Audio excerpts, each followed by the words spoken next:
Nah, sekarang bagaimana efek CFSE tadi, efek penstabilan medan kristal tadi pada jari-jari atom pusat, dia berpengaruh enggak? Dia berpengaruh. Di sini misalnya kita kasih contoh itu adalah pada oktahedral medan lemah. Di sini kita lihat tadi, di dalam energi penstabilan ini tadi kan sudah dihitung nih. Nah, ini direkam malam-malam ya, jadi nggak bisa terlalu keras. Nah, ini sudah dihitung tadi energi penstabilannya, kita lihat datanya, bagaimana pengaruhnya terhadap jari-jari atom pusat. Di dalam jari-jari ini, di sini coba kita lihat mana yang paling rendah tingkat energinya, itu adalah yang di minus 12 ini sama minus 12 di sini. Nah, minus 12 di sini. Kita lihat berarti yang harusnya, kita lihat di sini datanya. D3. D3 itu adalah ini D3. Ini D3. Terus kemudian D8. D8 ini nikel ya. Nikel 20% D8 di sini. Kita lihat kalau ternyata dia energi penstabilannya adalah rendah, maka dia jari-jarinya juga yang paling pendek, karena ini kan sumbu Y-nya kan jari-jari. Jadi dia turun ke bawah, ini di sini kan berarti jari-jarinya makin pendek. Berarti ketika energi penstabilannya semakin besar, jari-jarinya makin pendek. Nah, kalau kita lihat di D8 ini kan ada ini ya. Di D8 ini kan dia ada plus 3 pairing. Plus 3 pairing tapi dia jari-jarinya paling kecil. Nah, ini efeknya tidak hanya ada di sini saja. Karena kita ingat dalam satu golongan itu dari kiri ke kanan, maka muatan inti efektifnya itu akan semakin besar. Muatan inti efektif semakin besar, gaya tarik inti terhadap elektron yang luar itu juga akan semakin besar. Sehingga dia jari-jarinya juga akan semakin kecil. Jadi efeknya tidak hanya satu ya.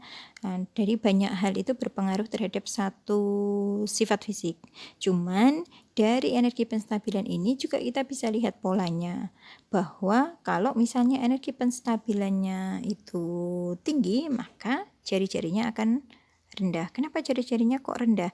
Rendah itu artinya jarak antara ligan dengan logam itu kan ikatannya kan semakin pendek. Bisa kita lihat kalau misalnya ciri-ciri atom pusat semakin pendek, dimungkinkan ikatannya kan semakin pendek. Artinya dia mengalami penstabilan. Kalau penstabilan itu kan ikatannya lebih kuat, lebih pendek, jaraknya lebih dekat. Nah, tapi kita lihatnya adalah dari faktor jari-jari atom pusat. Oh, masih ada ininya, pointernya dihapus dulu. Nah, ini di sini ya, penstabilannya besar ketika maka akan menghasilkan dia jari-jari yang kecil. Nah, ini kalau misalnya medan kuat itu dicontohkan kan dulu di efek kekuatan medan itu kan ada faktor muatan atom pusat. Kalau muatannya kecil, medannya lebih lemah. Kalau muatannya besar, medannya lebih kuat. Di medan lemah tadi kita contohkan adalah pada kompleks medan lemah yaitu dengan M2+. Sedangkan yang di sini di kompleks medan kuat ini adalah M3+. Itu adalah medannya lebih kuat. Nah, di sini datanya apa? Nah, di sini kita lihat bahwa ciri-ciri yang paling pendek ada di mana? Ada di sini, kobalt 3 plus dia D elektronnya adalah 6. Coba D elektronnya 6 berarti kan di sini dia ya. Nah, ini sorry. Ini apa namanya? Yang atas, D6 yang atas ini. Kita lihat energi penstabilannya adalah minus 24 dq plus 3p. Jadi dq-nya yang paling rendah. Dq-nya yang paling rendah, dia mengalami penstabilan yang paling besar, jari-jarinya dia adalah yang lebih pendek. Itu tadi. Kalau ini terlihatnya adalah satu faktor ini ya. Kalau tadi kan masih antara yang tingkat penstabilannya hampir sama, ternyata yang sebelah kiri dia kan lebih panjang daripada yang sebelah kanan. Jadi ada faktor muatan inti efektif juga.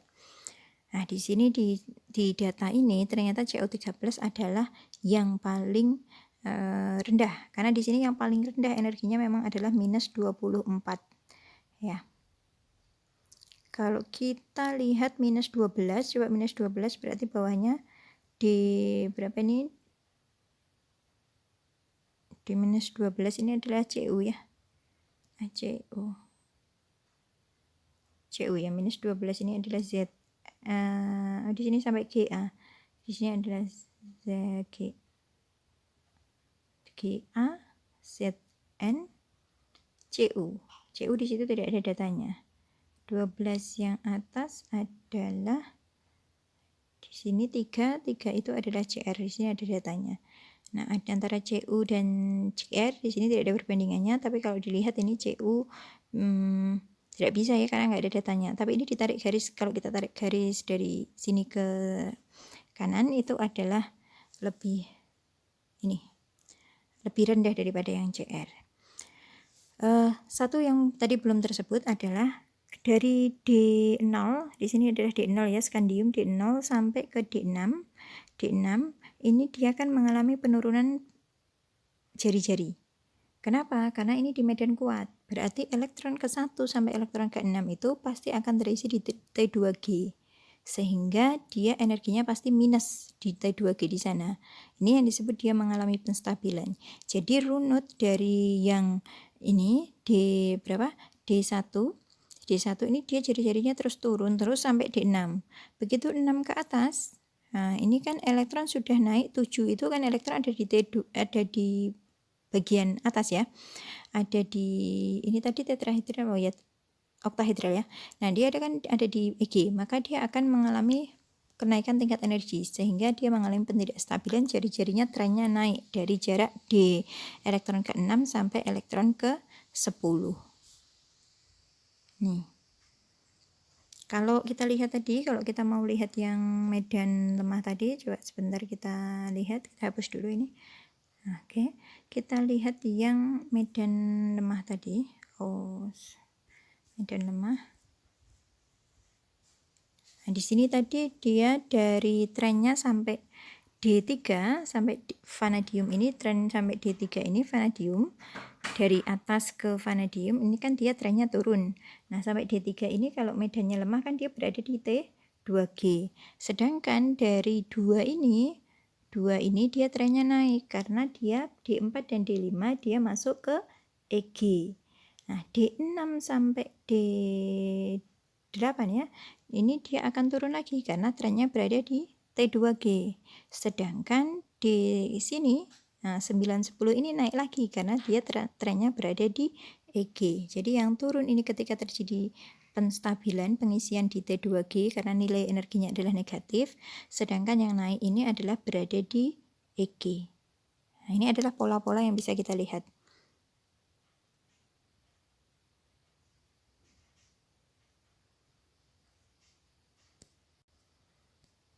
Ya. Ini juga sama tadi, tren kenaikan sama penurunannya. Nah, sekarang efek penstabilan pada entalpi hidrasi dan energi gizi.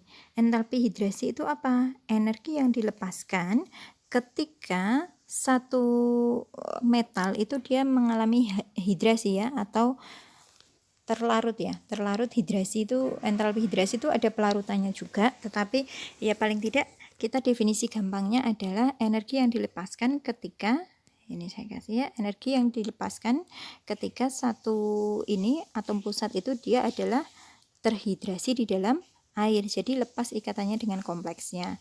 Kalau dia energi yang dilepaskan, artinya kemudahan di dalam menghidrasi itu semakin besar energi yang dilepaskan, berarti dia semakin mudah mengalami hidrasi. Nah, di sini tadi ini data untuk 2+ ya. 2+ tadi kan trennya begini, seret gitu. Nah, itu akan sebanding dengan entalpi hidrasinya. Kalau misalnya entalpi hidrasi karena energi yang dilepaskan berarti tandanya negatif atau positif? Dilepaskan berarti negatif. Jadi ini makanya gambarnya ke bawah begini ya. Dan ini sebentar saya kasih pointer aja biar jelas. Oke. Di sini kan tandanya negatif ya. Di sini tandanya negatif. Nah, ada juga di buku itu yang menggambarkan dia positif. Kalau positif berarti kurvanya ini akan terbalik ke atas kalau dia positif. Tapi karena di sini kita gambarkan energi yang dilepaskan negatif, nah maka dia gambarnya sama seperti tadi, seperti gambar jari-jari tadi. Jari-jari tadi trennya naik, trennya turun, itu sama dengan gambar jari-jari tadi.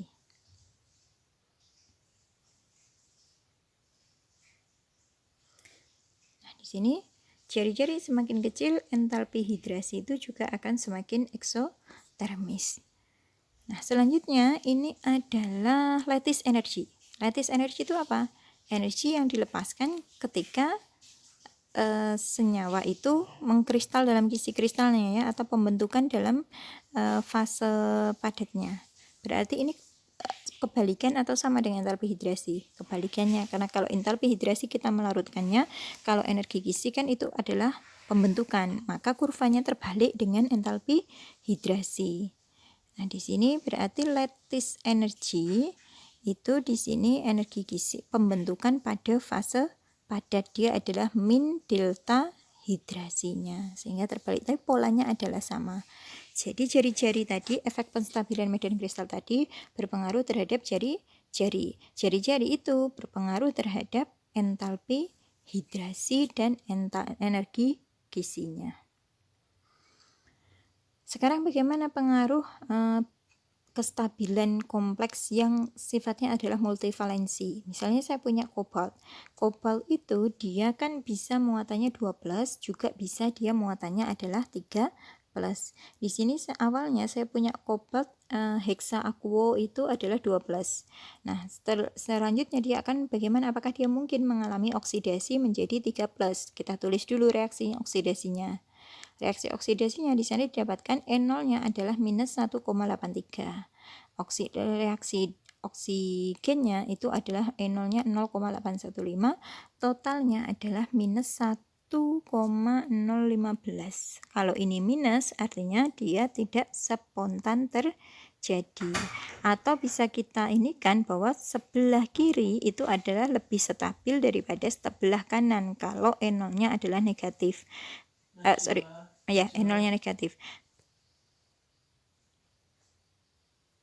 Kalau E0-nya adalah positif, maka sebelah kanan dia adalah lebih stabil daripada sebelah kiri ya.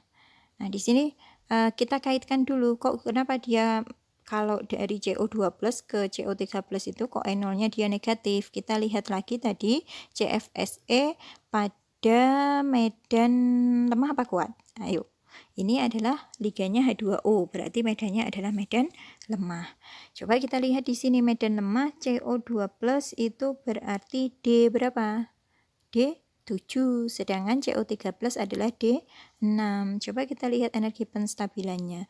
Kalau D7 CO2+ di sebelah kiri itu adalah min 8 dg, sedangkan yang sebelah kanan itu adalah min 4 dg.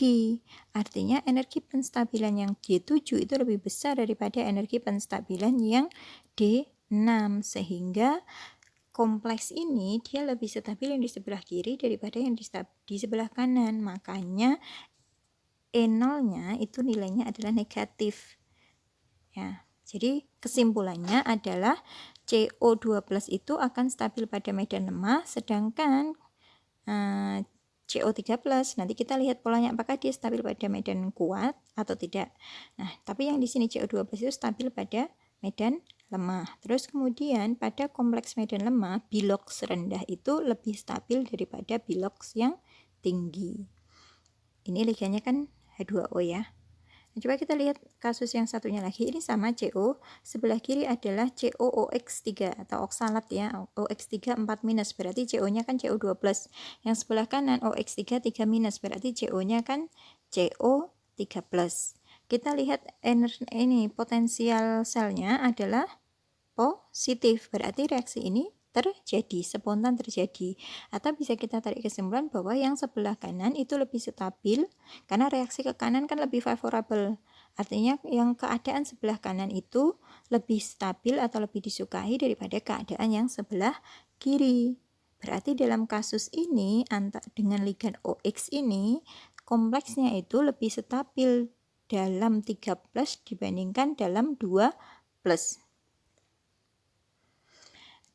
Nah, di sini kita lihat dulu di ini sama DO2+ tadi kan D7 ya. D7 sedangkan yang satunya lagi adalah D6. Di sini energi penstabilannya kita ambil yang untuk medan kuat karena ligannya adalah ligan OX. Kalau tadi kan ligan H2O, kita ambilnya adalah untuk medan lemah. Sekarang ini OX, oksalat, maka kita ambilnya medan kuat. Di sini antara yang D7 dan D6, energi penstabilan yang lebih besar adalah pada D6 atau pada yang keadaan CO3+. Sehingga kesimpulannya adalah CO3 plus lebih stabil pada medan kuat. Pada ligan kuat, maka bilox yang tinggi itu lebih stabil daripada bilox yang rendah. Ini tidak hanya CO saja ya, nanti soalnya bisa menjadi Ni, bisa menjadi yang lain, mangan atau sebagainya. Tapi pada dasarnya adalah ketika dia medannya adalah medan lemah atau dengan ligan lemah, maka dia lebih stabil dengan valensi rendah. Sedangkan kalau bilox rendah kalau misalnya medannya adalah ligannya ligan kuat, medannya kuat, maka dia lebih stabil dengan bilox yang tinggi. Selanjutnya ini adalah penstabilan kompleks karena efek speed. Penstabilan kompleks karena efek speed ini adalah ada ligan-ligan yang sifatnya dia adalah multidentat. Kalian ingat, misalnya kalau H2O kan dia hanya monodentat, NH3 kan hanya monodentat. Tetapi etilen diamin itu kan ligannya adalah bidentat. Kita lihat reaksi substitusi ligan atau penggantian ligan. Kalau dari NiH2O diganti NaH3 maka menjadi NiNH362+. Kalau NH3-nya diganti En ditambah 3En maka dia ligan NH3 ini akan terganti menjadi En. Karena En ini bidentat maka 6NH3 itu atau 6H2O itu dia akan terganti menjadi 3En saja. Reaksi ini ternyata memberikan delta G atau energi Gibbs reaksinya adalah minus 50 kJ per mol. Artinya stabil ke kanan apa enggak? Terjadi ke kanan apa enggak?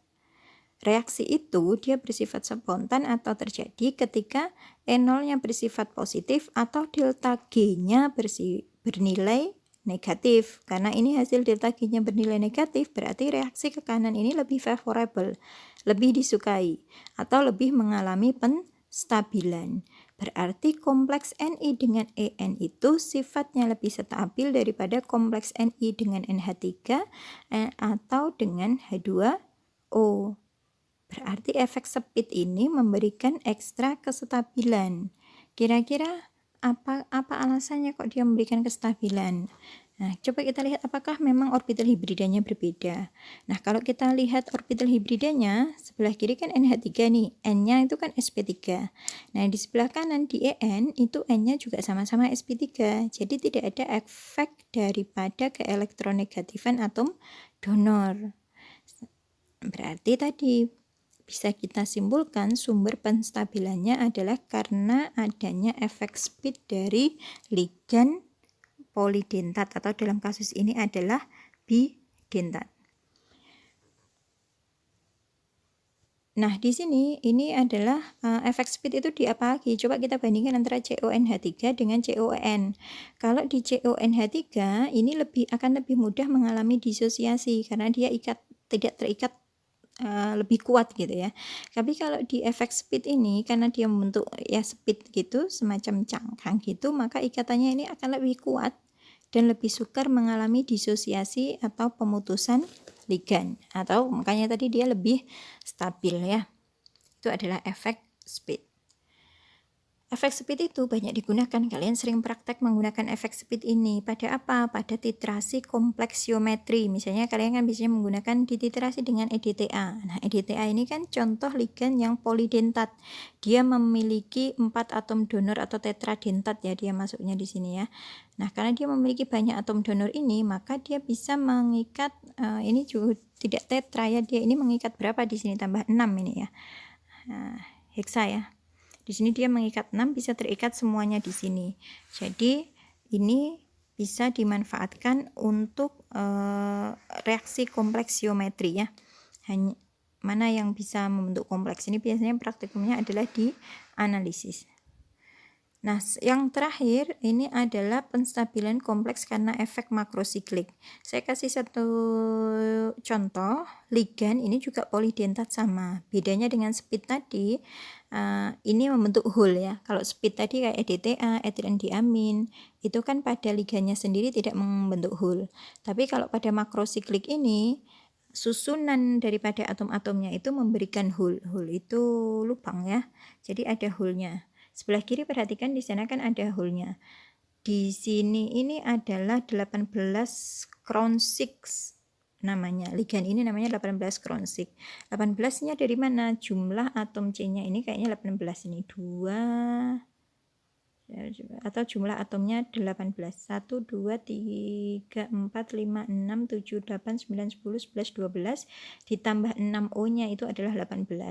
Jadi 18 crown 6. 6-nya dari mana? Jumlah atom donor O-nya itu jumlahnya adalah 6. Sehingga disebut tadi 18 crown 6. Kalau kita gambarkan dalam bentuk yang lain itu ada sebelah kanannya. Nah, kalau dia punya hole kayak gini dan dia punya atom donor di dalamnya, maka atom donor ini kan dia bisa berikatan dengan atom pusat. Kalau dia berikatan dengan atom pusat, itu seperti gambar yang ketiga itu. Di sana bisa dia terikat pada satu atom pusat yang sama.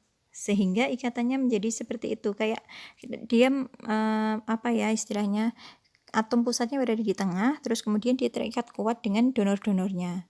Kalau kita lihat view yang lain itu seperti gambar yang paling kanan atau keempat. Nah, makanya makrosiklik ini dia disebut memberikan efek ini ya, enkapsulasi. Nah, enkapsulasi jadinya karena efek enkapsulasi ini, maka atom pusat itu biasanya dia stabil di dalam hole itu. Tetapi tentu saja ada syaratnya. Ukuran hole-nya harus sesuai dengan ukuran atom pusatnya. Jadi tidak semua atom pusat itu akan stabil pada ligan makrosiklik tertentu. Kalau ukurannya terlalu besar, lebih besar atau sangat kecil, maka dia kurang stabil. Jadi ukuran atom pusatnya ini dia spesifik terhadap hole-hole tertentu ya. Misalnya contoh di sini dia tadi crown 6 tadi, kalau kita kasih litium di tengahnya, maka itu gambar yang A. Jadi litium kan ukurannya lebih kecil. Kalau misalnya kita kasih potasium atau kalium, nah itu dia lebih appropriate atau lebih pas ya, lebih sesuai di gambar B. Kalau kita kasih magnesium dia juga lebih kecil, kalau kita kasih kalsium juga dia lebih kecil di sana. Artinya tidak semua kation itu akan stabil pada crown tertentu. Harus disesuaikan dengan diameter daripada kationnya dan juga ukuran daripada hole-nya. Ada di tabel yang sebelah bawah itu bisa kalian lihat. Nah, di sana kalau intinya kationnya harus bisa masuk di dalam hole-nya ya. Ukuran hole-nya ada di sana 120 sampai 150. Sedangkan litium itu 152 kalau 14 crown 4 itu. Jadi dia tidak masuk di sana. 152 itu bisa masuk di crown-nya 15 crown 5. 204 dari Na itu bisa masuk di 18 crown 6 ya. 276 ini juga bisa masuk di 18 crown 6. Sehingga efek enkapsulasi dari makrosiklik ini sifatnya adalah selektif. Dan itu sifat selektivitas itu bisa kita manfaatkan dia untuk memisahkan logam-logam tertentu. Atau pemisahan logam itu juga bisa memanfaatkan efek enkapsulasi dari ligan-ligan yang makrosiklik. Nah, bab ini sampai sini ya. Nanti kita lanjutkan di distorsi pada kompleks oktahedral.